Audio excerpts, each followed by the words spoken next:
গরমের সময় তো আছেই যে খাওয়ার শেষে একটু টক, একটু চাটনি চাই, মাছ মাংস হলে কিংবা নিরামিষ হলো।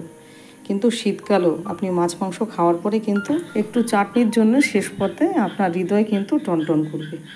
খুব সহজভাবে এত সুন্দর একটা মজাদার একটা চাটনি আপনাদের সঙ্গে হাজির করেছি। মিনিট 10 সময় লাগবে, অথচ ভীষণ টেস্টি। তাহলে চলুন শুরু করা যাক। নমস্কার, কেমন আছেন সবাই? নিশ্চয়ই খুব ভালো আছেন। বাসন্তী রান্নাঘরে সবাইকে স্বাগত। আশা করছি রেসিপিটি আপনাদের ভীষণ ভালো লাগবে। ভালো লাগলে চ্যানেলটিকে আমার সাবস্ক্রাইব করে পাশে থাকবেন। তাহলে চলুন আমার এই প্রিয় স্বাদের বাগানটাতে আপনাদের নিয়ে যাই। এখানে 3খানা আম গাছ আছে। এটা আম্রপলি না মল্লিকা, এই যে ভুলে যাই আমি শুধু।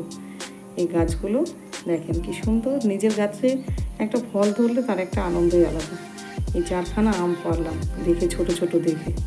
এবার আমগুলো পেরে কেটে এই যে কেটে নিলাম এইভাবে।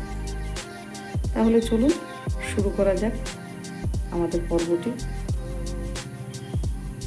কড়াইতে তেল দিলাম একটুখানি, সামান্য হাফ চামচ, জাস্ট একদম দেখা যাচ্ছে না, দেখেন কতটুকু তেল দিয়েছি।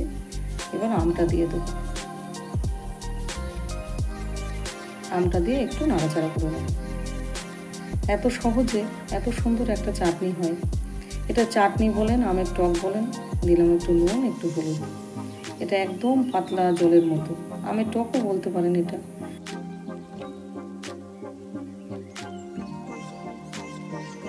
এটা একরকম অসাধারণ খেতে হয়। আর এইটা বেশিরভাগ কিন্তু ভিতরের আটি যখন শক্ত হয় না, তখনই কিন্তু এই আমগুলো এরকম চাটনি বেশি ভালো লাগে। দিয়ে দিলাম জল,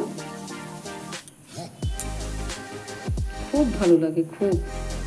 আমের তো অনেক ধরনের চাটনি হয়, এটা এক ধরনের চাটনি, একদম পাতলা জলের মতো। এবার চাটনিটা ফুটে গেছে দেখে, আমটা সেদ্ধ হয়েছে নাকি দেখে নিই। দেখেছেন কীরকম আমগুলো, দেখেন কি সুন্দর গলেছে। আহা, একদম মোমের মতো, একটু প্রেস করতে না করতে একদম গলে যাচ্ছে। এবার ভালো করে হাতা দিয়ে একটু গলিয়ে দিই।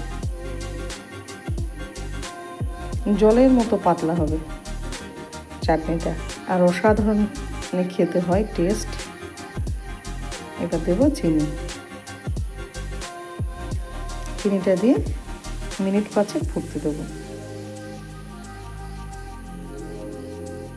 ঘন চাটনির একরকম স্বাদ, আর পাতলা এরকম জলের মতো চাটনি একরকম স্বাদ। ঘন চাটনিটা কি, আমটা যখন একটু শক্ত হবে তখন ভালো লাগে। আর পাতলা চাটনিটা আম যত ছোট থাকবে তত অসাধারণ লাগবে। এবার চিনি দেওয়ার পরে এখনও কিন্তু ফোটেনি, একদম পুরো ট্রান্সপারেন্ট হয়ে গেছে। দারুণ, বাটি বাটি চুমুক দিয়ে খাওয়া যায়, এত সুন্দর লাগে। কিন্তু ঘন চাটনিটা আপনি অত খেতে পারবেন না যেরকম এটা পারবেন। মিনিট 5 ফোটাবো এবার, দিয়ে হয়ে গেছে। এবার একবার কালারটা দেখুন, জলের মতো টেলটেলে, একদম পাতলা। আপনি না করলে, এইভাবে না খেলে আপনি কিন্তু, আমি ঠিক বলাতে আপনি টেস্টটা বুঝতে পারবেন না।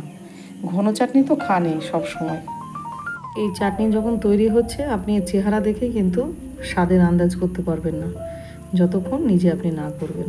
এত সুস্বাদু একটা চাটনি মিনিট 10 মধ্যে আপনি সবার পাতে পরিবেশন করে তাদের বাহবা করান। আর রেসিপিটা কেমন লাগলো, যদি ভালো লেগে থাকে তাহলে চ্যানেলটি আমার সাবস্ক্রাইব করে এবং বেল আইকনটি প্রেস করে আমার পাশে থাকবেন। লাইক, শেয়ার, কমেন্ট করতে কিন্তু ভুলবেন না। সুস্থ থাকবেন, ভালো থাকবেন।